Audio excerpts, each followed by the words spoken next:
Hey guys, and welcome back to my channel, and I hope you're ready for another comparison. So today we're taking a look at the Bianyo Brush Markers versus the Ohuhu Brush Markers. Yeah. So Bianyo sent me these brush markers a bit ago to review, and I genuinely enjoyed them. They're very comparable to the Ohuhus, and I figured they would make the best possible comparison because I know a lot of you have mentioned how much you guys enjoy Bianyo and their brush markers, and especially with how affordable they are in comparison to other popular brands. So both markers are white, Ohuhu is completely round, and Bianyo are triangular, which makes for a bit of an easier grip. Ohuhus have the gray band on one side indicating the brush nib, and the Bianyos have the black band indicating the brush nib, and the other side of both have chisel nibs, as expected, and they're pretty similar in size. The one thing is the caps do not post on Bianyo, whereas the Ohuhus do. And then on the other side we have our brush nibs, and they're pretty comparable in size, both of them being quite similar in the shape as well. All right, so let's take a look at blending. All right, so we're gonna blend some of our blue colors on each.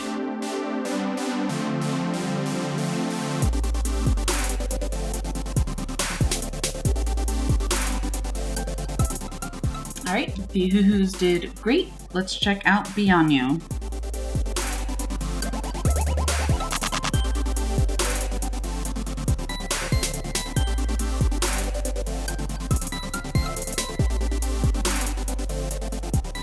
And not too bad. All right, I'm gonna go ahead and check ink flow just to see how good that is. And the ink flow on Bianyo is actually really good. And then Ohuhu,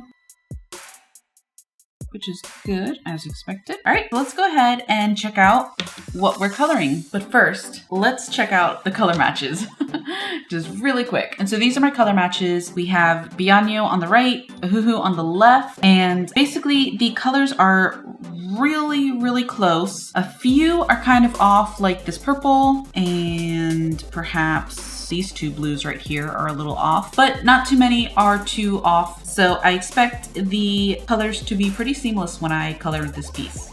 Now let's look at what we're coloring. And so the character we're coloring is this girl. And as always, she is a planetary girl. So go ahead and guess which planet you think she is in the comments below. So we're gonna start with the skin. And so because I had so much fun with my last character's skin color, I decided to follow along the same idea with this one being blue. So one thing I just want to mention really quick is that as I'm using this color, this is one of my favorite colors in the Ohuhu Brush Marker pack. So I've used it a lot. I've used it to color full sky backgrounds.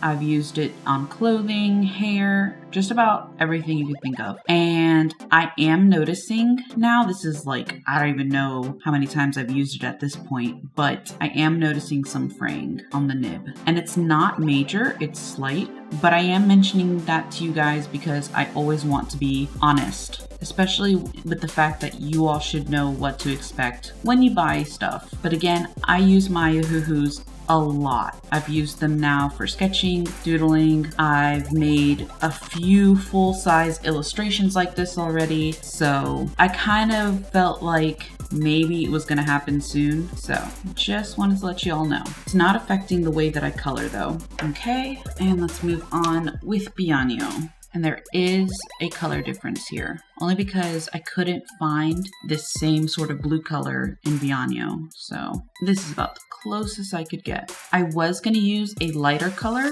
on the Bianyo side that was even more pastel than this. It was going to be the B003, but unfortunately I ran out of it because that's another color I use a lot on the Bianyo set, and that was just ink ran out of it. So bummer. But this is the next best color, and it's super vibrant. And that's one thing that these markers have in common with Ohuhu. Both Ohuhu and Bianyo have beautifully vibrant colors, and I love that. I do wish that they would expand their color selection to include more pastel colors. Ohuhu has 120 colors that they haven't come out with completely on the brush marker packs, but I do expect them to soon. And with Bianyo, they have 168 colors. I only have the 72 pack, so I haven't seen all the colors yet. So who knows? They might even have more pastel-like colors if you were to get the larger selection. And so the set that I'm using on Bianyo is their 72 color set that I mentioned before, and it cost $129.99 as of this video on Amazon. So that roughly breaks down to about $1.80 per marker, which I think is an awesome price because it's hard to find quality alcohol markers at such a good price with brush nibs. And there is of course a price difference with Ohuhu, as Ohuhu's come in at about 72 cents a marker, and that's with their brush markers that they released of the 48 pack, and that cost $34.99. And so I'm just adding like these tattoo like marks on her just out of interest. I think it's cool. I also like it because I feel like it looks like stars on her skin, and I definitely feel that fits in with the whole planetary theme that I'm going with these characters. Both markers are non-refillable, and all that really means is that the company that makes the markers just doesn't provide refill ink. But I know that the Ohuhus can be refilled with Shinhan Touch ink, so that's an option because they run on the same sort of color system. And I'm gonna guess that the Bianyos could be refilled too with a different sort of ink. I don't know what type, but I'm sure there's a color system that also matches them. Who knows? Maybe it's Shinhan too. One thing I do want to talk about is nibs, only because there seems to be a lot of conversation in the comments of my previous comparison videos about them, with someone first asking if the Ohuhu brush markers were rubber nibs, and then I got another comment saying that they believed the Bianyo brush markers had rubber nibs as well. So I want to take a second also to give a huge shout out to Rio Illustrates. She has a YouTube channel here, and if you're not following her, you definitely should be. I have a link to her channel in the description below. Basically, she stated that rubber nibs can't be a thing because alcohol and rubber don't mix well at all, nor are rubber nibs porous enough to get the job done. So Bianyo nibs as well as Ohuhu nibs are more than likely felt. And so with the nibs being made of felt, the nibs aren't going to last forever.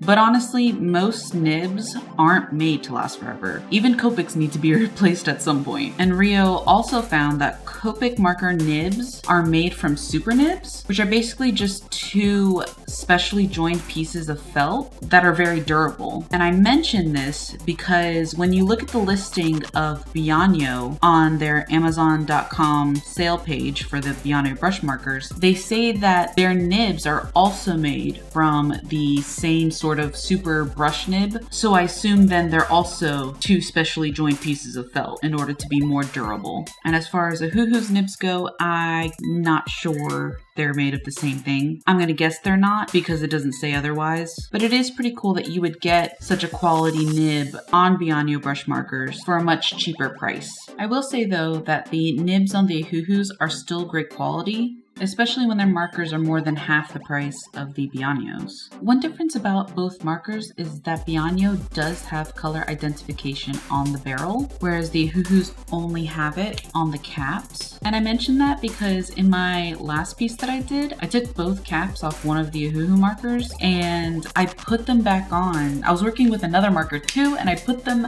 back on a different marker. And so mixing up the colors can be kind of confusing because if you're working with two blues and you take both caps off and you put them on the wrong marker, which is what I did, it's gonna get kind of frustrating when you realize that's not the color you were going for because you have the wrong caps on the wrong marker.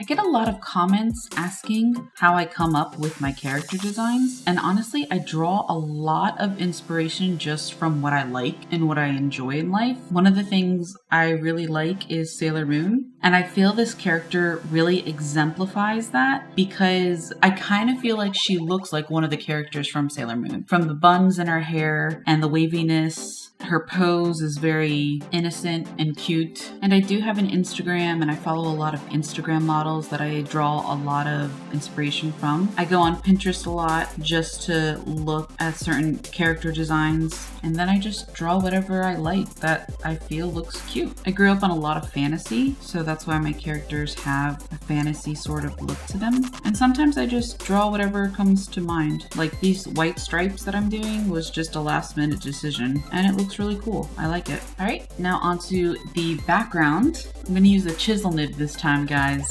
and I'm gonna see how much of an even fill I get. So when I asked the question in one of my previous videos about the best way to fill in a background so that the tone is even, I never realized what a debate it would become in the comments.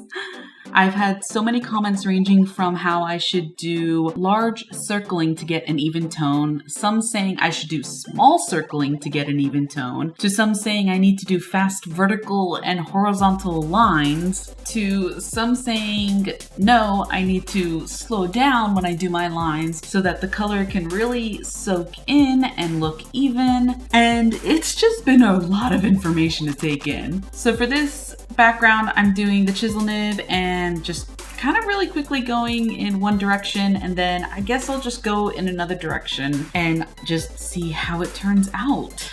And also, again, to Rio illustrates, I'm waiting on that tutorial for filling in large areas with alcohol markers. So let me know when you got it up. And we're done. And I'm really happy with the end results. But as always, I want to know your thoughts. Let me know who you guys think won. And if you guessed Neptune, yep, you're correct. Kudos to you. So if you enjoyed this video, maybe comment, like, and subscribe. And I'll see you next time. Bye!